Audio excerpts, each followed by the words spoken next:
É mais um episódio da Vaza Jato, que não é jornalismo, é militância política, com dois objetivos bem claros, né? Um objetivo direto e o outro objetivo é oblíquo. O objetivo direto é melar a Lava Jato, anulando os processos e freando novas investigações. Aqui a gente está tratando especificamente da proteção à cúpula do judiciário, que começa a ser alcançada pelas investigações da Lava Jato, e também ao pano de fundo de todo esse movimento da hashtag Lula Livre.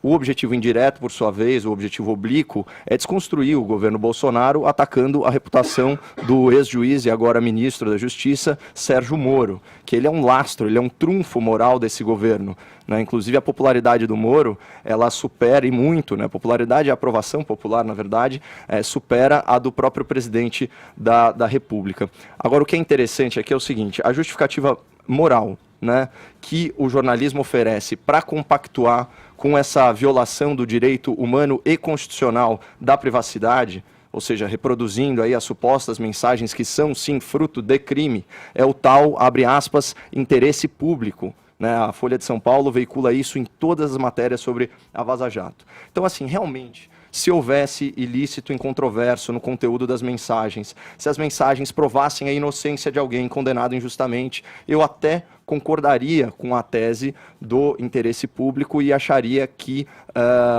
esse jornalismo é um jornalismo moral.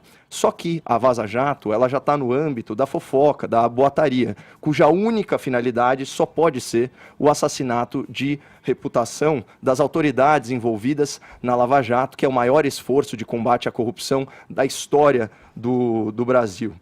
Porque o que está sendo veiculado agora são não notícias, sem qualquer traço de ilegalidade. E falando sobre interesse público, né, retomando esse argumento, qual que é o interesse público de uma mensagem como essa que eu vou ler para o ouvinte, do Deltan Dallagnol para sua mulher sobre uma palestra que ele havia realizado? Abre aspas, ficaram vidrados, aplaudiram no meio e de pé ao fim, engajados. Qual o interesse público? Essa mensagem de um marido para uma esposa tem algum interesse público? Folha de São Paulo, é evidente que não. E quando a gente vai no mérito da matéria, independente aí dessa, vamos dizer assim, dessa controvérsia entre o ministro e a editoria da Folha, quando você vai lá no Conselho Nacional de Justiça e você vê a resolução que determina aí a notificação da palestra, você vai ver que essa mesma resolução, ela sequer exige a notificação de remuneração. Portanto, esse é o ponto central aqui. Você veicula uma informação dando a entender que ela foi omitida com má fé, sendo que não existe exigência nenhuma para que isso seja feito, certo? E por que será que o CNJ tem essa regra? Para evitar suspeição, para que um juiz que palestrou para determinado órgão ou determinada empresa não julgue aquele caso, evitar conflito de interesse, esse tipo de coisa. E isso, não sei nem se dá para chamar de uma falta administrativa, porque sequer tem sanção. Ou seja, não tem repercussão prática nenhuma. Então é uma não notícia sobre um ato que é completamente permitido. Vamos lembrar, né, que tanto procuradores quanto juízes, na condição de servidores públicos, podem sim dar palestras remuneradas, certo? A lei permite isso, né? Isso é enquadrado como atividade docente. Então não existe nenhuma ilegalidade, seja na conduta do Deltan, seja na conduta do Moro.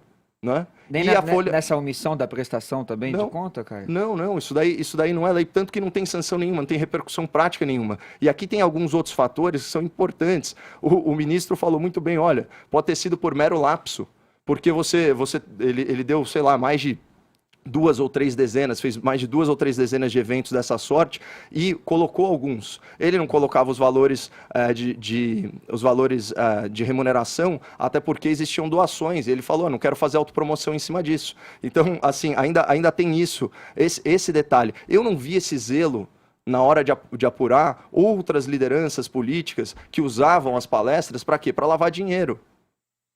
E isso não era falado. Então, assim, assusta você criar uma notícia, foi exatamente o que o Edgar tratou na nota dele aqui de repúdio mais cedo. Você imputa e você dá a entender que existe ilícito onde não existe. Isso é um tremendo absurdo. E, de novo, qual o interesse público da mensagem de um marido para a esposa comentando o entusiasmo de uma plateia? O que é isso, pessoal? Não tem o menor cabimento. No caso do pedido de escusas do ministro acaba legitimando a veracidade desse conteúdo pelo Intercept ou não? Eu acho que dá a entender que sim. Eu acho que dá a entender que sim. A gente já falou isso aqui, até quando a gente fez a comparação das teorias conspiratórias do pavão misterioso com os vazamentos, né? Numa situação você tem uma veracidade provável e na outra você tinha a veracidade possível, certo? É completamente diferente. Né? Existe muita verossimilhança no que é falado enfim, pelos vazamentos do Intercept. É que, como esse material não é submetido, né, à perícia, até os próprios autores não sabem se escreveram ou não. Eu não lembro as mensagens que eu fiz nos últimos 2 anos. Agora, eu sei que o assunto pode bater. Eu falo assim, nossa, realmente eu recomendei aquela palestra para ele, então é capaz que esse trecho esteja correto, não tenha erro de transcrição, não tenha erro de edição, não tenha erro de autoria, de datação, esse tipo de coisa.